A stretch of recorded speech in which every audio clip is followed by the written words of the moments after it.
Hey YouTube, Breadstick360 here. Long time no see. Took a 6-month hiatus. I ran into some issues, guys, personal. Just to give you a detail, I've had to sell every one of my guns except for this one. My Glock 30, my 1911s, my Smith & Wesson 22s, my shotgun, my SKS, my M1A Solcom 16, all of them. My Rossi 357 mag that I just got, I had to sell it all. I kept this one because, well, that's just the one I choose to keep. Anyways, it sucked. It was very, very painful action, but, you know, I had to take care of my daughter and my family. They come first, financial-wise. I'll be able to get those guns back eventually, no problem. But anyways, some of the money that I did get from selling off those firearms, I used to upgrade this rifle. I changed out the extractor spring in it to fix that. I also got some Mo. You can see that. Some Magpul Mo. Buttstock Mo. Forearm and sight. Gen 2 sight there. Backup iron sight. Love this new furniture I have on the rifle. That UTG quad rail I had on there was quite heavy for the gun. This gun weighs just a little over 7 pounds now. Very, very durable polymer that Magpul's putting out for their AR. This is my Olympic Arms K3B. You can also tell that on my previous videos of my rifle that I had A2. Well, I replaced the A2 upper with this Voltar MER1S. The S stands for no forward assist. I did some research on forward assist, and I say about 98% of the time it's not needed or used unless certain circumstances. I talked to people who did several tours who were in combat, Afghanistan, Iraq. They all pretty much mentioned the same, that if you need to use the forward assist to jam around into the chamber, you probably won't, you shouldn't, you know, you'll have problems getting it out of the chamber, saying, you know, extraction issues, which will create a stoppage, and your gun's jammed. They say just cycle the next round. If the bolt won't seat, cycle the next round, you know. This is an excellent bolt in here. I don't have to let it slam home. I can be very gentle, and the bolt always closes. I don't have to. I just love the way that is. I'll do all that when I do a video here soon of me shooting, but it's just 105-degree weather. I really don't feel like going out and doing a video and messing with a hot gun and that other stuff. But that's pretty much it. I just want to do a video, show you the upgrades I've done. I love this upper receiver. It's a great quality, excellent machined. It's just a beautiful, went right into my lower receiver. Pins are a little tight. You can see the pins are a little, well, you can't see, but the pins were a little tight, but I've loosened them up by working with the gun. I went to well, it was a training class, but it wasn't like an official place, you know. A bunch of guys got together, some LE, some ex-military, some special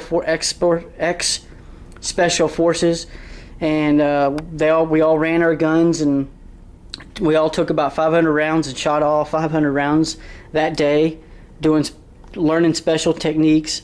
A lot of them traded techniques, but I got the most out of it because I learned a bunch of new techniques of move and shoot, and you know, close quarter combat with the gun, such as, you know, using it as like a club, or using it as you know, hand-to-hand type stuff. If the gun's jammed and you're right on top of each other, it was great. It was great. I recommend anyone get training like that with any type of firearm. It's great stuff. I love learning new techniques. You can still see this thing was covered in mud. You can see in the Olympic Arms in the Ollie, Washington area, there's mud still inside there. There's mud still in the grip. I got this gun wet, dirty, muddy. It fired, you know, mud was getting flinged out of the bolt area. It was great. I was very surprised this gun ran the way it did. I didn't think it would, but it did. Everyone was confident that my rifle would. You know, it was great. But that's that. You know, I stopped counting. I'm not really counting anymore how many rounds I put to the gun. It's not important to me. I just maintenance it, look for wear, replace it as needed, and I shoot the shit out of it. It hasn't failed me yet. I haven't had any major malfunctions other than I had a bad PMag, 20 round magazine, and it was giving me all kinds of problems. And Magpul did me in a good way. They took the old mag and sent me a new one. Hardly any questions asked other than my address. It was great. The new magazine worked perfect. I got a Colt magazine in there now. That's what I keep most of the time. This Magpul Gen 2 sight is awesome. See there, this piece up here, you got the accurate, the real small aperture, and then you can just, this little thumb piece right here, hold on, I'm gonna knock over the rifle, and it just folds down like so, and you got your, you know, your close-in aperture. The profile is pretty low, not as low as some of the Troy or anything like that, but it's pretty low. It gets out of the way of my scope when I mount my scope on there. Spring loaded. When I'm firing the gun, the sight doesn't flick. I've seen a lot of sights flick during the recoil of shooting, and that really did just chat my butt because I couldn't handle that. This sight doesn't move. It's real good. It's a real good solid sight. I'm real impressed with it. And that's pretty much it. I got this Magpul sling attachment here for the receiver extension. It also has some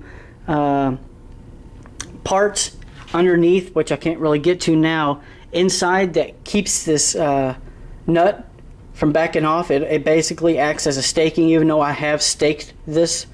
This receiver extension here has a piece that goes into this receiver extension that keeps it from backing out, but I have staked it also up underneath.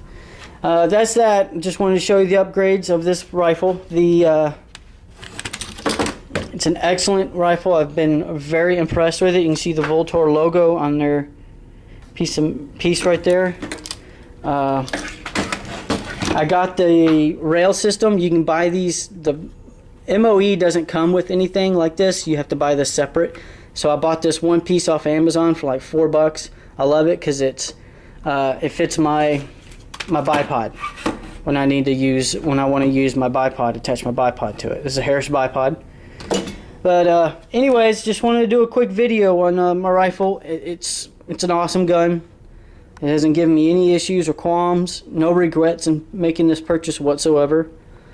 And I'll be doing a review. My father bought me a pistol since I didn't have any more pistols, and this is one of the rounds that it shoots. If you can see, if it'll focus on it here. 45 Colt. Yeah.